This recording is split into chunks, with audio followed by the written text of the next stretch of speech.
வணக்கம் தோழர்களே. குட்டி ஸ்டோரியில சங்கிகளை அடிச்சு விரட்டி ஓட விட்ட ஒரு சின்ன பொண்ணுடைய ஸ்டோரியை தாங்க பார்க்க போறோம். வேற லெவல் சம்பவம் பண்ணிருக்காங்க. அந்த சின்ன பொண்ணு யார் அப்படின்னா, சங்கிகளின் தலைவனாய் இருந்து கோயிலை காப்பாத்துறதுக்காக உயிரை விட்ட ஒரு குடும்பத்துல இருந்து வந்த பொண்ணு. இதுதாங்க இருக்கிறதுல ஷாக்கான விஷயம். என்ன நடந்துச்சு? ஒரு பாப்பாவுடைய வீடியோ வைரல் ஆயிட்டு இருந்தது. நான் யாருடா அந்த பொண்ணுன்னு கேட்கும் போதுதான் அதிர்ச்சிகரமான பல சம்பவங்களை அந்த பொண்ணு பேசுறான். அந்த பொண்ணு பேசினதுக்கு அப்புறம் தான் சம்பவங்களை தேடி நான் வாசிக்க ஆரம்பிச்சேன். அப்பதான் எங்களுக்கு ஒரு சம்பவம் புரியுது.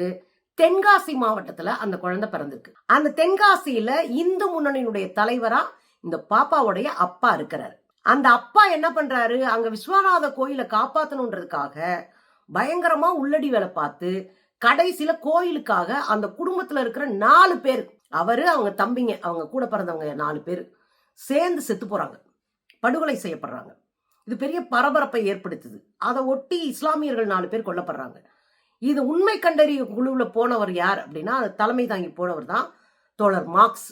மார்க்ஸ் உங்களுக்கு தெரியும், வரலாற்று பேராசிரியர். அவருடைய அந்த ஃபைண்டிங் எல்லாம் படிச்ச பிறகுதான், என்ன உண்மை கண்டறியும் குழுவினுடைய அறிக்கை படிச்ச பிறகுதான் எனக்கு பல திடுக்கிடுற தகவல் தெரியுது. தென்காசி குறிவைத்து அங்க சங்கிகள் கடுமையா இப்ப வேலை பார்த்துட்டு இருக்காங்க. உங்களுக்கு தெரியும், தொடக்கத்துல இருந்தே அவங்க அந்த ஊருக்குள்ள அராஜகமும் அடாவடித்தனமும் பண்ண கும்பல்னு தெரியும். அதுல குறிப்பாக RSS உடைய அலுவலகத்துல அவனுங்களே குண்டை போட்டுட்டு இஸ்லாமியர்கள் மேல பழி போட்ட கதையெல்லாம் நமக்கு தெரியும். அந்த ஊருக்குள்ளதான் இந்த கோயிலை காப்பாத்துறேன் அப்படின்னு போய் செத்துருக்கு ஒரு குடும்பம். இதுல என்ன பிரச்சனை அப்படின்னா, அந்த ஊருக்கு மத்தியில ஒரு மசூதி இருக்கு. அது ஒரு 40-50 வருஷமா இருக்கு. அந்த மசூதியில அது ஒரு ஓட்டு கட்டடம், பெரிய கட்டடம்லாம் கிடையாது, ஒரு ஓட்டு கட்டடம். அங்க வியாபாரத்துக்கு வருகிற இஸ்லாமியர்கள் மத்தியானம் தொழுகை நடத்தணும்னா அங்க போய் தொழுகை நடத்திட்டு அப்புறம் வியாபாரத்தை பார்த்துட்டு பொருளை வாங்குறதெல்லாம் வாங்கிட்டு போற வழக்கம் இருக்கிற ஒரு இடம். அந்த இடத்துலதான் அவங்க அதை மராமத்து பண்ணி கொஞ்சம் எடுத்து கட்டுவோம்னு நினைச்சு கலெக்டர்கிட்ட பர்மிஷன் வாங்கி என்னென்ன பர்மிஷன் வாங்கணுமோ எல்லாத்தையும் வாங்கிட்டாங்க. ஆனா அங்க இருக்கிற இந்து முன்னணிக்காரவங்க அதை கட்ட விடக்கூடாது, நீங்க எங்க கோயிலை இது பண்றதுக்கு தான் இதை கட்டுறீங்க அப்படின்னு சொல்லி போய் தான் பிரச்சனை பண்றாங்க. அதுலதான் 4 பேர் கொல்லப்படுறாங்க. இந்த பக்கம் 4 பேர், அந்த பக்கம் 4 பேர்னு ஒரு பெரிய கலவரமாவே அது மாறுது. அந்த கொல்லப்பட்ட இந்து முன்னணியுடைய தலைவர் பேரு குமாரபாண்டியன். அந்த குமாரபாண்டியனுடைய பொண்ணு தான் இன்னைக்கு அடிச்சு விழுத்த குழந்தை. அவங்க பேரு ரவுத்ரா. இதுல என்ன அப்படின்னா, அந்த பொண்ணு மணிமணியா கேட்டாங்க, நாக்க அப்படிங்கிற மாதிரி கேட்டாங்க. அந்த பொண்ணு சொல்லுது, எங்க அப்பாவும் அவருடைய சகோதரர்களும் கோயிலை காப்பாத்துறதுக்காக உயிரை விட்டாங்க. கோயிலை காப்பாத்தணும்னு எங்க அப்பாவும் அவங்க அண்ணன் தம்பிங்க எல்லாரும் உயிரை விட்டாங்க. அப்ப நான் 8ஆப்பு படிச்சுட்டு இருந்தேன். எனக்கு ஒரு கேள்வி வந்தது. இந்த ராஜா இருக்காருல்ல, எங்க அப்பா செத்ததுல இருந்து என்னை தத்தெடுத்து வளர்க்கறது எல்லாமே RSS பாத்துச்சு. இந்த RSS கூட்டாளிங்களா இருக்கிற ராஜா, அப்ப இந்த RSS நிறுவனத்தினுடைய தலைவர், இந்த கும்பல்லாம் எங்களை பாக்குறாங்களே, இந்த கோயிலை காப்பேன்னு செத்து போனது எங்க வீட்டாளுங்க. ஆனா இந்த தலைவரா இருக்கிற பார்ப்பன கும்பல்ல ஒருத்தர் கூட ஒரு கீரல் கூட விழலையே. எவ்வளவு சொகுசா இருக்கிறாங்க, ஒரு சின்ன அட்டி கூட படாம இருக்காங்களே, அது எப்படி அப்படின்னு யோசிச்சுன்னு சொல்றாங்க.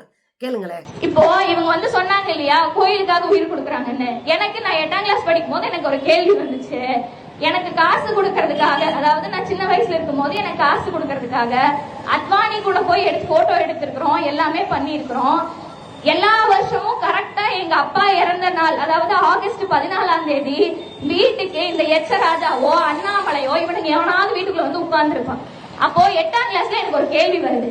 அது என்ன, எப்பவுமே இந்த மதத்தை காப்பாத்துறோம், இந்த மதத்துடைய காவலர்கள் நாங்கன்னு சொல்லிக்கிற நான் படிச்ச இன்ஸ்டிடியூஷனுடைய ஹெட்டுக்கோ இல்ல இந்த ராஜாக்கோ இவங்க மேல எல்லாம் ஒரு கீரல் இல்லையே.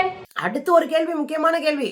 அவங்க பிள்ளைகள் எல்லாம் நல்லா படிச்சு பெரிய பெரிய உத்தியோகத்துக்கு போக நாம எங்க இருக்கோம், நடுத்தருவுல நிக்கிறோம். அந்த பொண்ணு பேசுறா. அதெல்லாம் உண்மை.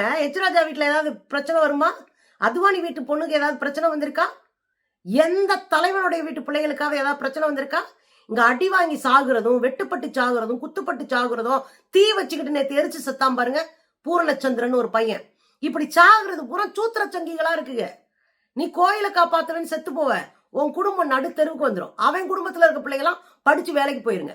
அழகா பேசி பிடிச்சுங்க அந்த குழந்தை. கேளுங்களேன். இந்த மதத்தை காப்பாத்தணும்னு சொல்றவங்க கிட்ட ஒரு அடி இல்ல, அவன் பிள்ளைங்க எல்லாம் ரொம்ப நல்லா படிச்சு நல்ல நல்ல இடத்துல இருக்கிறாங்க. இந்த மதம், இந்த சாதி இதெல்லாம் தூக்கி பிடிக்கிறாங்கல்ல, ஆனா அவங்க குடும்பத்து பிள்ளைங்க என்ன மாதிரி நடுத்தருவில நிக்கிறாங்க. அம்மா இல்ல, அப்பா இல்ல, சொந்தக்காரன் இல்ல, உதவுக்கு ஆள் இல்ல, நடுத்தருவுல நிக்கிறோமே நாங்க. இங்க உண்மையிலே மனசாட்சி உழுக்கிற பேச்சுங்க. நீங்க யோசிங்க. கோயில காப்பாத்தணும்னு உன்னை மூளைச்சலவை செஞ்சு, உன்னை சாவடிச்சு, உன்னை பலிகடாவாக்கி, உன்னை உசுப்பேத்தி விட்டு முடிச்சு விட்டுறானுங்க. நீ செத்து போற. ஆனா உன் குழந்தை நடுத்தெருவுல எந்த ஆதரவும் இல்லாம நிக்குது. அதான இந்த பாப்பா சொன்னது. அந்த குழந்தையோட வேதனை தானே அந்த பேச்சே. கேளுங்களேன். இந்த மதம் தான் நமக்கு எல்லாமே, இந்த ஜாதி தான் நமக்கு எல்லாமே அப்படின்னு தூக்கி பிடிக்கிற குடும்பத்துல இருக்கிறவன்லாம் என்னைய மாதிரி அப்பா இல்லாமலோ அம்மா இல்லாமலோ குடும்பத்து நபர்கள் இல்லாமலோ வாழ்நாள் முழுக்க கஷ்டப்பட்டுட்டு தான் இருக்கிறோம். அப்போ அப்படிப்பட்ட சாதியும் மதமும் உனக்கு தேவையா அப்படின்னு நீயும் உன்னை பார்த்து கேட்டுக்கோ. கடைசியில ஒரு அடி அடிச்சு பாரு. உனக்கு இந்த மதம், உனக்கு இந்த சாதி தேவையா அப்படின்னு ஒன்ன நீயே கேட்டுக்க. அப்படின்னா என்ன அர்த்தம்? சுய பரிசீலனை செய்யி. உன் ஜாதியை கட்டிட்டு அணுகுற, உன் மதத்தை கட்டிக்கிட்டு அணுகுற, உன்னை ஒருத்தன் தூண்டி விட்டுட்டு இருக்கான். அவன் பிள்ளை எல்லாம் சேஃபா இருக்கு, அவங்க எல்லாம் பெரிய படி படிச்சு வெளிநாட்டுக்கு போய் நல்லா வாழ்றாங்க. நம்ம தான் நடுத்தருவில் நிக்கிறோம். இன்னைக்கு பாத்தீங்கன்னா பூர்ணச்சந்திரன் செத்து போனா அவன் குழந்தை, சின்ன குழந்தை பையன், ஒரு 5 வயசுக்குள்ள இருக்காது. அந்த குழந்தை அப்படி மொட்டை அடிச்சு நிக்கிறத பாக்குற வயிற்றுச்சலா இருக்கு. அப்படியே ஈர கொலைய அறுத்து போட்ட மாதிரி இருந்துச்சு. முட்டா பையில நீ செத்து போன. எச்ராஜா வீட்டுல செத்தாங்களா? எம்ஆர் காந்தி வீட்டுல செத்தாங்களா? எவன் வீட்லயும் சாக மாட்டான். உங்களை மாதிரி அடிமைகளா இருக்கிற சூத்திர சங்கிகளை பயன்படுத்தி சாவடிச்சுட்டு அவன் அதுல ஆதாயம் பார்ப்பான். அதான நடக்குது. அதான் அந்த பாப்பா கேக்குறா, உனக்கு இந்த மதம், உனக்கு இந்த சாதி தேவையா? ஒன்னு நீயே கேட்டுக்கனா சுய பரிசீலனை செய். நீ இப்படி சங்கித்தனமா அலைஞ்சினா உன் வீடு என்ன ஆகும்? உன் பிள்ளைங்க நிலைமை என்ன ஆகும்? உன் குடும்ப நிலைமை என்ன ஆகும்? ரோட்டுக்கு வந்துருவாங்க.